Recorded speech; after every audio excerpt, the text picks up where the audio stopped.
Harold Simmons squinted at his reflection in the bathroom mirror, his weathered hands gripping the porcelain sink. The face staring back at him was a stranger's, lined with wrinkles he didn't remember earning, crowned with wispy white hair he couldn't recall thinning. He was 73, or so the calendar on his nightstand insisted, but his mind disagreed, skipping through time like a scratched record. "Who are you?" he muttered to his reflection, a daily ritual that never failed to unsettle him. A gentle knock on the bathroom door startled him. "Mr. Simmons, are you all right in there?" The voice belonged to Sarah, his home health aide. Harold cleared his throat. Yes, yes, I'll be out in a minute." He shuffled out of the bathroom, greeted by Sarah's patient smile. She was a kind woman in her 40s, with warm brown eyes and a no-nonsense attitude that Harold appreciated, even if he sometimes forgot her name. "Ready for your walk, Mr. Simmons?" Sarah asked, holding out his favorite cardigan. Harold nodded, allowing her to help him into the sweater. These daily walks were a recent addition to his routine, suggested by his doctor to help with his circulation and mood. He couldn't remember agreeing to them, but he found himself looking forward to the fresh air and change of scenery. As they stepped out of his modest bungalow in suburban Philadelphia, Harold breathed in the crisp autumn air. The trees lining his street were ablaze with red and gold, a sight that stirred something deep within him. He had a vague recollection of jumping into piles of leaves as a child, but the memory slipped away like sand through his fingers. They walked slowly down the sidewalk, Sarah keeping a watchful eye on Harold's unsteady gait. As they rounded the corner, a commotion up ahead caught their attention. A group of children, ranging from 5 to 12 years old, were busy setting up tables and hanging colorful banners in front of a community center. "Oh, that's right," Sarah said, her face lighting up. "The Bright Futures NGO is having their fall fundraiser today. Would you like to take a closer look, Mr. Simmons?" Harold hesitated, eyeing the bustling scene with a mixture of curiosity and apprehension. Large groups often overwhelmed him these days, but something about the children's laughter drew him in. He nodded, and they made their way towards the community center. As they approached, a small boy with unruly dark curls and glasses too big for his face broke away from the group. He couldn't have been more than 7 or 8, but he marched up to Harold and Sarah with the confidence of a seasoned salesman. "Would you like to buy a cookie, sir?" the boy asked, holding up a plate of misshapen but generously frosted sugar cookies. "They're for the kids who don't have homes or families." Harold stared at the child, a strange sensation washing over him. There was something familiar about the boy's earnest expression, the determined set of his jaw. For a moment, Harold saw flashes of another face, younger, but with the same soulful eyes superimposed over the boy's features.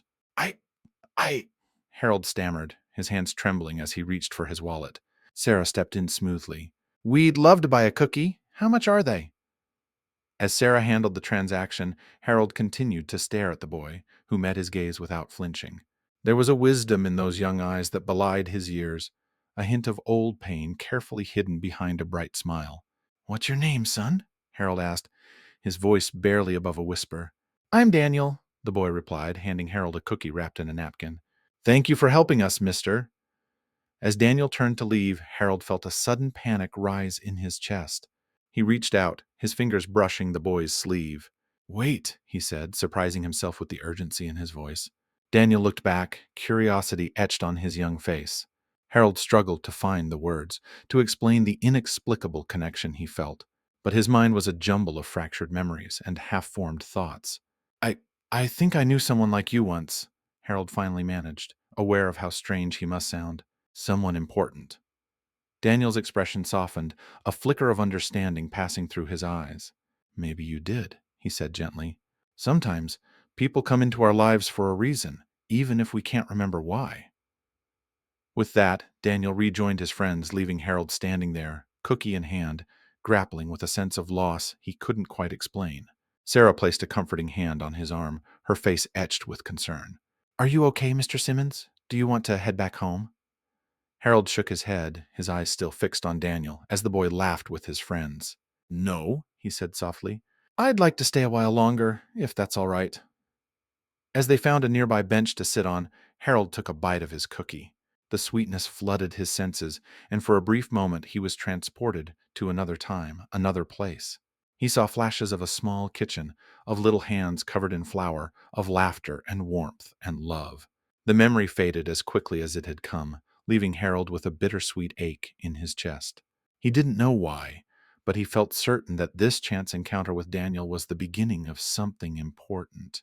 As he watched the children work and play, Harold made a silent promise to himself and to the elusive ghosts of his past that he would return to this place, to these children, to Daniel. In the fading light of the autumn afternoon, surrounded by the whirlwind of activity and the echoes of half-remembered joy, Harold Simmons felt, for the first time in years, that he might be on the verge of finding something he didn't even know he had lost. The next few days passed in a blur for Harold. His mind, usually adrift in a fog of confusion, kept returning to the image of Daniel's earnest face. The boy's words echoed in his thoughts. Sometimes people come into our lives for a reason, even if we can't remember why. On Wednesday morning, Harold found himself standing in his kitchen, staring at the calendar Sarah had hung on the fridge. His finger traced the outline of a red circle around Saturday's date. Bright Futures Volunteer Day, he read aloud, the words feeling foreign on his tongue. Sarah entered the kitchen, a laundry basket balanced on her hip. That's right, Mr. Simmons. You asked me to mark it down for you. Said you wanted to go back to the community center. Are you still up for it? Harold nodded slowly, a spark of determination kindling in his chest. Yes, I think I am. The days crawled by, each one a struggle against the relentless tide of forgetfulness. Harold found himself clinging to the memory of Daniel like a lifeline, afraid that if he let go, it too would slip away into the void that had swallowed so much of his past. Finally, Saturday arrived.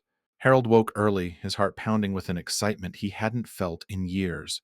He dressed carefully, choosing a crisp blue button-down shirt and his least wrinkled slacks. As he knotted his tie with trembling fingers, he caught sight of himself in the mirror.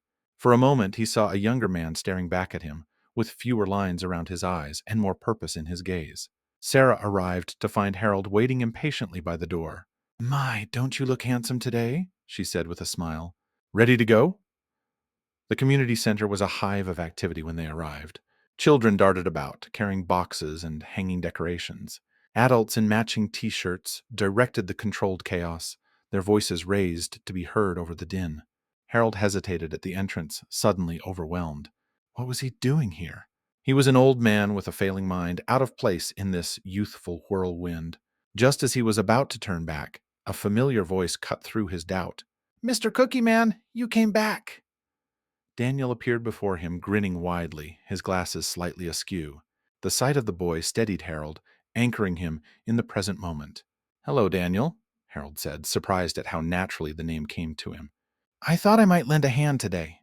Daniel's face lit up. That's great. We need help setting up the book corner. Can you read stories? Before Harold could respond, Daniel had grabbed his hand, tugging him towards a quiet corner of the room. Shelves lined the walls, filled with colorful children's books. Beanbags and small chairs were scattered about, creating a cozy nook. Pick a book, Daniel instructed, gesturing to the shelves. I'll go round up some kids who want to hear a story. Left alone, Harold ran his fingers along the spines of the books.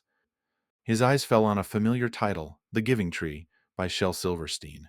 With shaking hands, he pulled it from the shelf. As he settled into an oversized armchair, a memory surfaced, hazy but persistent. He saw himself, years younger, reading this very book to a small boy curled in his lap. The child's face was blurry, but Harold could almost feel the weight of him, smell the sweet scent of his hair. Mr. Simmons? Sarah's gentle voice broke through his reverie. Are you all right? Harold blinked, realizing his cheeks were wet. He quickly wiped away the tears. Yes, I'm fine. Just remembering something, I think. Daniel returned with a group of children in tow. They settled around Harold's feet, looking up at him expectantly. As he opened the book and began to read, his voice grew stronger, more confident. The words came easily, as if he'd read them 1,000 times before. Throughout the morning, Harold read story after story. Children came and went, but Daniel remained a constant presence, his eyes never leaving Harold's face.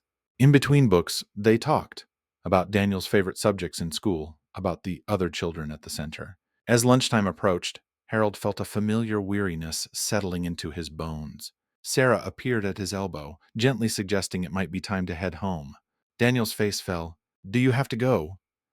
Harold looked at the boy, feeling an ache in his chest he couldn't quite explain. I'm afraid so. I'm not as young as I used to be. Will you come back? Daniel asked, his voice small. Without hesitation, Harold nodded. Yes, I'd like that very much. As they said their goodbyes, Daniel surprised Harold with a quick, fierce hug. The old man froze for a moment before wrapping his arms around the boy, a lump forming in his throat. On the walk home, Harold was uncharacteristically quiet. His mind was a whirlwind of half-formed memories and conflicting emotions. Sarah watched him with concern, but didn't press. That night, as Harold lay in bed, he found himself doing something he hadn't done in years, trying to actively remember. He thought of Daniel's laugh, of the weight of the books in his lap, of the warmth of small bodies pressed against him as he read. And then, like a bolt of lightning, a name flashed through his mind. Thomas, he whispered into the darkness. He didn't know who Thomas was, or why the name felt so important. But for the first time in a long while, Harold fell asleep with a sense of hope. Tomorrow was another day, another chance to unravel the mystery of his past, and perhaps to forge a new connection in the present. As he drifted off, Harold made a silent promise to himself and to Daniel he would keep coming back, keep reading stories, keep trying to remember. Because sometimes people come into our lives for a reason, even if we can't remember why. As autumn deepened into winter, Harold's visits to the Bright Futures Community Center became a fixture in his weekly routine. Every Saturday morning, he would don his warmest sweater and set out with Sarah, his heart lightening with each step towards the center. The children came to know him as Mr. Harold, the storyman, and he reveled in their eager faces as he read tales of faraway lands and fantastic creatures. But it was Daniel who remained his constant companion, always ready with a new book or a thoughtful question. On a particularly chilly December morning, Harold arrived at the center to find it festooned with paper snowflakes and twinkling lights. The air was thick with the scent of cinnamon and pine. We're having a holiday party next week, Daniel explained, his eyes shining with excitement. Will you come, please? Harold hesitated. The idea of a crowded, noisy party made him uneasy. But the hopeful look on Daniel's face melted his resistance.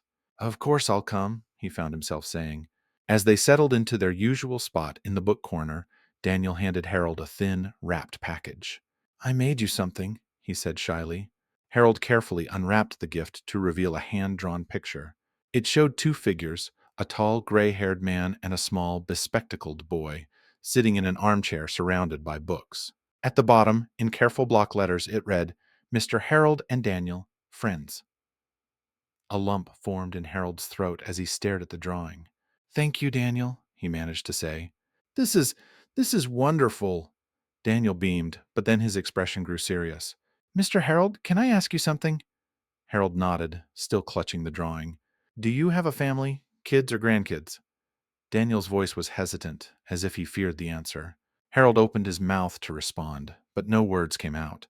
His mind raced, grasping for memories that slipped away like smoke. I'm not sure, he finally admitted. Sometimes I think I remember, but then it's gone. Daniel's face fell, but he reached out and took Harold's hand. That's okay. Maybe I can be your family now. The simple statement brought tears to Harold's eyes. He squeezed Daniel's hand, unable to speak. That night, Harold sat at his kitchen table, Daniel's drawing propped up against the salt shaker. He stared at it, willing his mind to make connections, to fill in the blanks of his past. Suddenly, a memory surfaced, clear and vivid. He saw himself sitting in a similar kitchen, years ago. Across from him sat a young man, his face a mirror image of Harold's own, but younger, angrier. I can't do this anymore, Dad, the young man was saying, his voice tight with emotion. I can't watch you forget everything. Forget me. Harold blinked and the image was gone, but the emotion lingered, a profound sense of loss and regret. With shaking hands, he reached for the phone and dialed Sarah's number. Sarah, he said when she answered, his voice urgent. I need your help. I think I had a son. The next morning, Sarah arrived earlier than usual, armed with a thick folder. I did some digging, Mr. Simmons, she said gently. You're right. You do have a son. His name is Thomas. Harold's breath caught in his throat. Thomas, the name that had come to him weeks ago. Sarah spread out documents on the table. Old photos, letters, even a birth certificate. Harold stared at a photo of a smiling young man with his arm around a pretty woman. That's Thomas and his wife Emily, Sarah explained. And this, she pointed to another photo of a small boy with unruly dark hair and glasses, is their son, Your grandson, Michael. Harold's hand trembled as he touched the photo. The resemblance to Daniel was uncanny. Where are they now? He whispered. Sarah's face fell. I'm sorry, Mr. Simmons. Thomas and Emily, they died in a car accident 5 years ago. The world seemed to tilt on its axis. Harold gripped the edge of the table, his mind reeling. And Michael? He managed to ask. He survived the accident. He was placed in foster care. I'm still trying to track down where he is now. Harold sat in stunned silence, trying to process this flood of information. Memories began to surface, disjointed and hazy, but real. Arguments with Thomas, tearful goodbyes, years of silence, and then nothing. I forgot them, Harold said, his voice breaking. I forgot my own family. Sarah placed a comforting hand on his shoulder. It's not your fault, Mr. Simmons. The Alzheimer's. I need to find Michael, Harold interrupted, a new determination in his voice. He's all I have left, and I need to tell Daniel. I need to explain. As Sarah nodded and began making calls, Harold picked up the photo of Michael again. He thought of Daniel, of their shared love of books, of the drawing now hanging on his refrigerator. For the first time in years, the fog in Harold's mind began to clear, replaced by a singular purpose. He would find his grandson, and he would make things right. And somehow, he would find a way to keep Daniel in his life, too. Because sometimes, family isn't just who we're born to, it's who we choose and who chooses us in return. The week leading up to the Bright Futures holiday party was a whirlwind of activity for Harold. Between Sarah's tireless efforts to locate Michael and his own determination to piece together his fragmented past, he felt more alive and focused than he had in years. As Saturday approached, Harold found himself torn between excitement and anxiety. He longed to see Daniel, to share the revelations about his family, but he also feared how the boy might react. Would Daniel feel betrayed? Would he pull away? The morning of the party dawned cold and bright, a fresh layer of snow blanketing the world outside. Harold dressed with particular care, choosing a festive red sweater that Sarah had given him for the occasion. When they arrived at the community center, the party was already in full swing. Children darted about, faces sticky with candy canes and hot chocolate. Volunteers in Santa hats distributed gifts, their laughter mingling with the strains of jingle bells playing over the speakers. Harold scanned the room anxiously, searching for Daniel. He found the boy near the Christmas tree, helping younger children hang ornaments on the lower branches. Daniel, Harold called out, his voice catching slightly. The boy turned, his face lighting up at the sight of Harold. He rushed over, nearly tripping in his excitement. Mr. Harold, you came! Without thinking, Harold enveloped Daniel in a tight hug. Of course I came, he murmured. I promised, didn't I? As they pulled apart, Harold noticed a woman watching them from across the room. She was in her early 40s, with kind eyes and a warm smile. Something about her seemed familiar, but Harold couldn't quite place it. Daniel followed his gaze. Oh, that's Ms. Rachel, he explained. She's my caseworker. Want to meet her? Before Harold could respond, Daniel was tugging him across the room. Ms. Rachel's smile widened as they approached. So you're the famous Mr. Harold, she said, extending her hand. Daniel talks about you all the time. It's wonderful to finally meet you. As they shook hands, a jolt of recognition shot through Harold.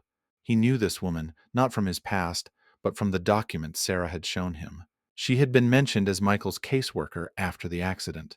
Ms. Rachel, Harold said slowly, I wonder if I might have a word with you in private. Confusion flickered across her face, but she nodded. Of course. Daniel, why don't you go help with the gift distribution? We'll just be a moment.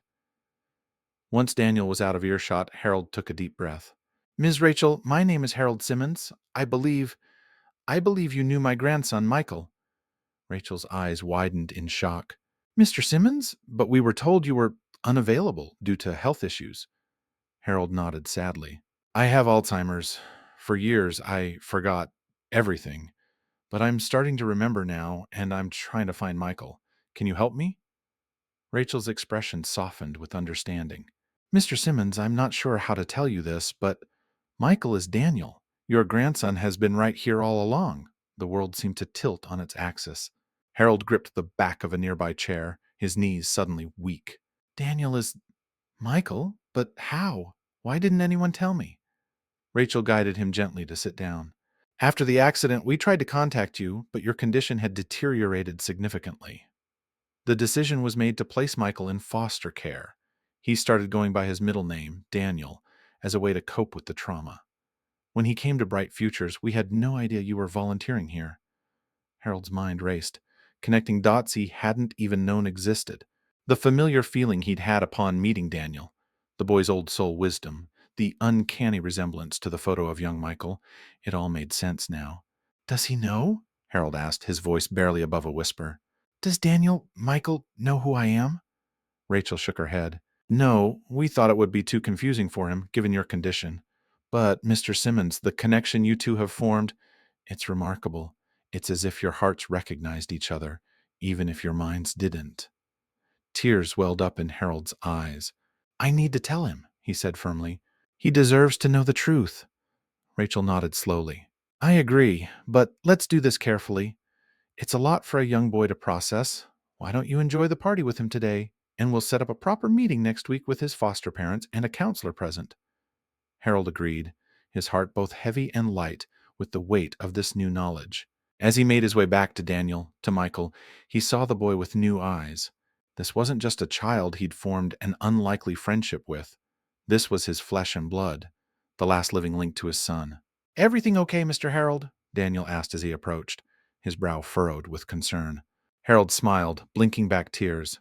Everything's wonderful, my boy. In fact, I think this might be the best Christmas I've had in a very long time.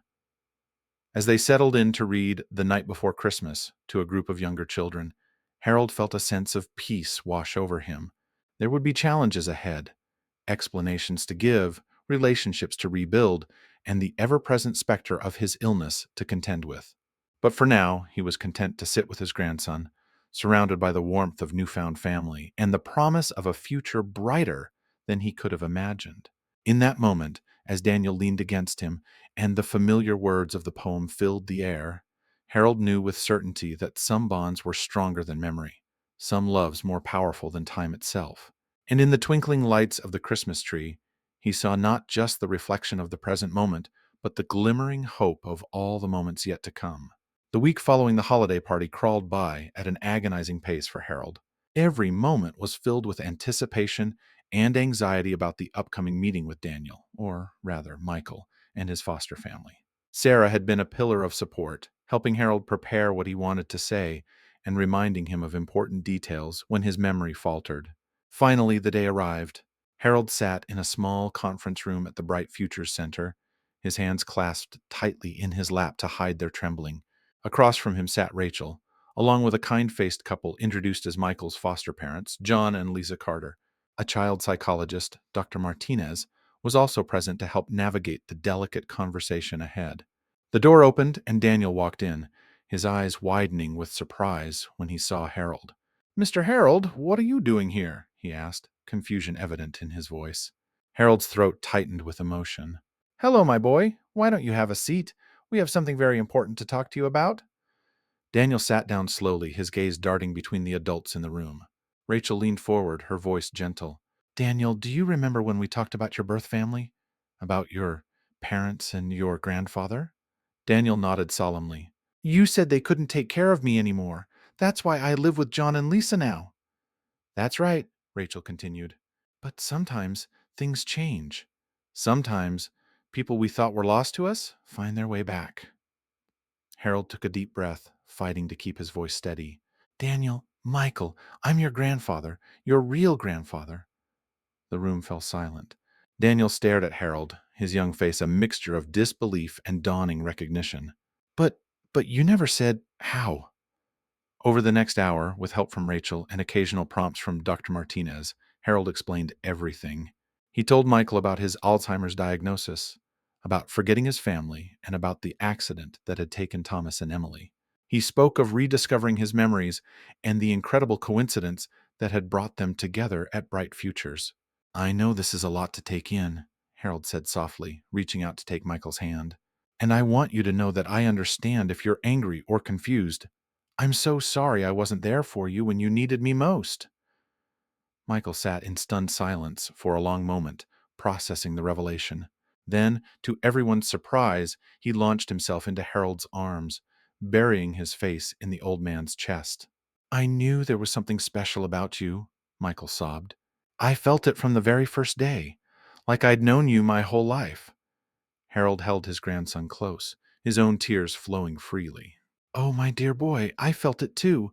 I think deep down, my heart recognized you even when my mind couldn't. The Carters watched the scene with a mixture of joy and trepidation. Lisa spoke up gently. Michael, honey, this doesn't change anything about our family. We still love you and want you to be part of our lives. Michael pulled back from Harold, wiping his eyes. I know. I love you guys too. But can I still see Grandpa Harold? Can he be part of our family too? John nodded, smiling through his own tears. Of course he can. Family isn't just about blood, it's about love. And it's clear there's a lot of love in this room. Dr. Martinez leaned forward, her voice kind but professional. This is a big change for everyone. I think it would be good for us to have regular sessions together, Michael, the Carters, and you, Mr. Simmons, to work through any feelings or questions that come up. How does that sound? Everyone nodded in agreement. As the meeting wound down, plans were made for Harold to have regular visits with Michael, both at the community center and at the Carters' home. As they prepared to leave, Michael turned to Harold, his eyes shining with a mix of excitement and lingering uncertainty. Can I can I call you Grandpa now? Harold felt his heart swell with joy. I would like nothing more in the world, my dear boy. That night, as Harold sat in his living room, surrounded by old photo albums Sarah had helped him unearth, he felt a sense of peace he hadn't known in years. The road ahead would not be easy. His illness was still a looming reality, and there were bound to be challenges, as they all adjusted to this new family dynamic.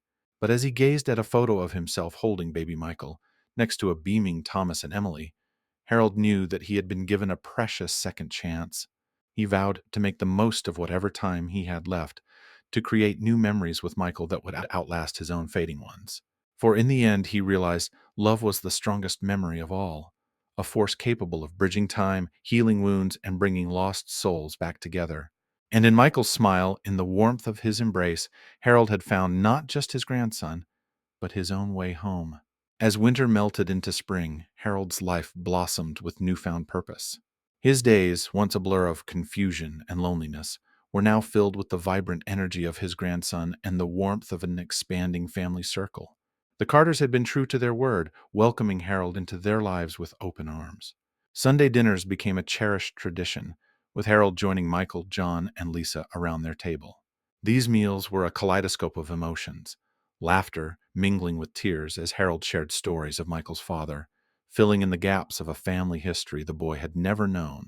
On a mild April afternoon, Harold sat on a park bench watching Michael play soccer with some friends from the community center. The boys' laughter carried across the field, a sound that never failed to make Harold's heart swell with joy. Sarah, who had become much more than just a caregiver to Harold, sat beside him. He's thriving, she observed with a smile. You both are. Harold nodded, his eyes never leaving his grandson. I never thought I'd have this again, he said softly. A family, a purpose, hope. But even as he spoke, a familiar fog began to creep at the edges of his mind. He frowned, struggling to hold on to the moment, to remember why he was here and who the boy on the field was to him. Sarah noticed his distress and gently placed her hand on his arm. It's Michael, she reminded him softly. Your grandson. You're here to watch his soccer game. Harold blinked, the fog receding slightly. Michael, he repeated, the name acting as an anchor. Yes, of course. My Michael. These episodes had been occurring more frequently lately, a stark reminder that their time together was precious and limited. Dr. Martinez had been working with both Harold and Michael, helping them navigate the complexities of their relationship in the shadow of Harold's progressing illness. As the game ended and a sweaty, grinning Michael jogged over to them, Harold forced a smile, determined not to let his grandson see his moment of confusion.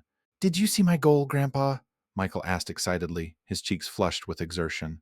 I certainly did, Harold replied, hoping his voice didn't betray his uncertainty. You were magnificent out there. Later that evening, as Harold prepared for bed, he found himself staring at the growing collection of drawings and photos on his refrigerator. Each one was a testament to the life he was rebuilding, a life he was terrified of forgetting again. With trembling hands, he reached for a notebook and pen. He had started this nightly ritual weeks ago, on the advice of his doctor, Each evening he would write down the day's events, his feelings, and most importantly, reminders of who Michael was and how much the boy meant to him. "Today I watched Michael play soccer," he wrote carefully. "He scored a goal. His laughter is the most beautiful sound in the world. He is your grandson, Harold. Never forget how much you love him." As spring turned to summer, Harold threw himself into creating memories with Michael. They went fishing at a nearby lake, built model airplanes in the garage, and spent hours reading together in the community center's book nook. Each moment was precious, each laugh and shared glance carefully tucked away in Harold's heart. But as the days grew longer, so did the shadows of Harold's illness. There were times when he would look at Michael and see a stranger, moments when the stories he told would trail off into confused silence. The boy bore these lapses with a maturity beyond his years, gently reminding his grandfather of who they were to each other. One warm July evening, as they sat on the porch swing at the Carter's house, Michael turned to Harold with serious eyes. "Grandpa," he said softly, "I know sometimes you forget things, but I want you to know that even if you forget me, I'll never forget you, and I'll always be here to remind you." Harold felt tears prick his eyes. He pulled Michael close, marveling at the resilience and love of this child who had become the center of his world. "Oh, my dear boy," he whispered, "you are unforgettable. You've given this old man a second chance at life, at family.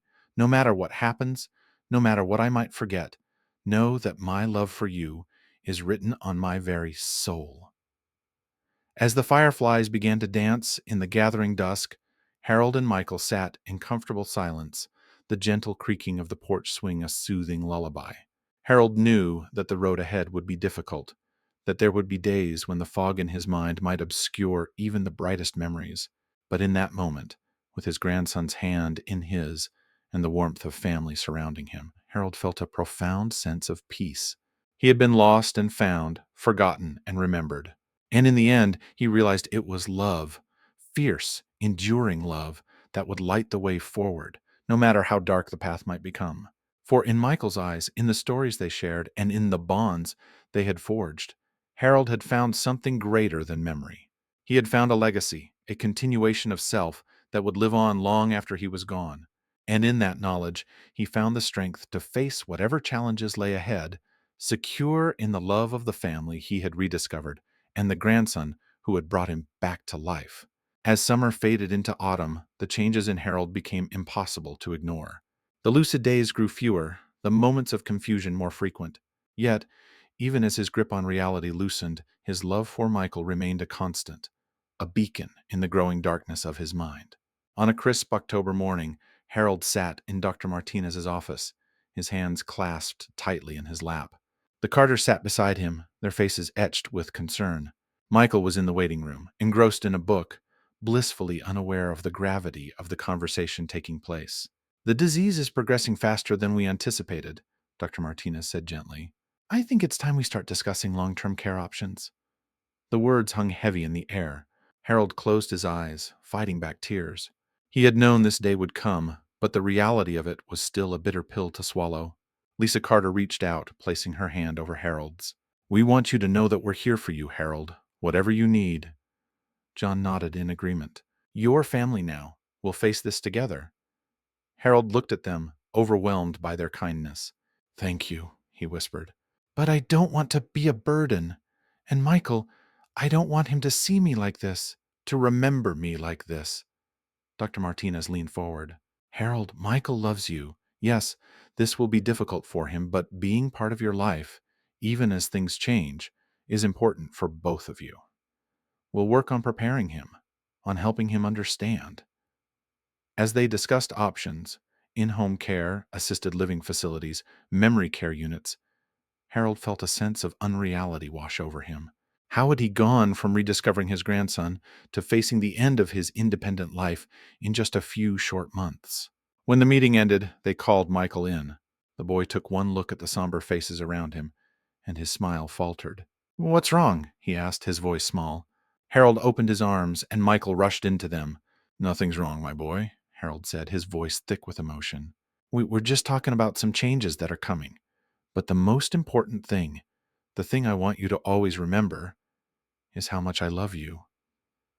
That evening, as Harold prepared for bed, he found himself drawn to the notebook he had been keeping. He flipped through the pages, reading entries from the past few months. Some days were filled with joyful recounts of time spent with Michael. Others contained desperate pleas to his future self, begging not to forget the precious memories they'd made. With a shaking hand, he began to write, "My dearest Michael, I fear the day is coming when I may no longer recognize your face or remember the sound of your laughter. But know this, you have brought light back into my life. You've given this old man a reason to keep fighting, to keep trying to remember. I may forget many things, but I will never truly forget you, for you are etched into my heart, a part of my very soul. When the day comes that I can no longer tell you I love you, know that I do. Always. Be brave, my boy. Be kind, and know that wherever I am, whatever state my mind may be in, I am proud of you and I love you more than words can say. Your grandpa, Harold." Tears splashed onto the page as Harold wrote, smudging the ink. He carefully tore out the letter, folded it, and placed it in an envelope addressed to Michael. He would give it to the Carters to hold on to give to his grandson when the time was right. The next few weeks were a whirlwind of activity. Harold, with the help of Sarah and the Carters, began the process of sorting through his belongings, deciding what to keep and what to let go. Each item held a memory, some clear, others frustratingly out of reach. Michael was a constant presence, soaking up every story, every shared moment with his grandfather. There was a new urgency to their time together, a bittersweet awareness that their days of true connection were numbered. On a chilly November afternoon, as they sat in Harold's living room, looking through old photo albums, Michael suddenly looked up, his eyes serious. "Grandpa," he said softly, "I'm scared." Harold felt his heart clench. "What are you scared of, my boy?" "I'm scared you'll forget me," Michael whispered, his voice breaking. "That one day I'll come to visit, and you won't know who I am." Harold pulled his grandson close, feeling the boy's tears soaking into his sweater. "Oh, Michael," he said, his own voice thick with emotion. "Listen to me. My mind may forget, but my heart never will. You are a part of me now, a part that no illness can ever take away. Even if there comes a day when I don't recognize your face, know that somewhere, deep inside, I still love you." As they sat there, holding each other, Harold made a silent vow. He would fight with every fiber of his being to hold on to his memories, to stay present for Michael for as long as he could. And when the day came that he could no longer do so, he would make sure that Michael had enough love and memories to carry them both through the dark times ahead. For in the end, Harold realized, it wasn't about how long he could remember. It was about how deeply he had loved and how profoundly he had been loved in return. And in that love, in the bond he shared with Michael, he had found a kind of immortality, one that would endure long after his memories had faded away.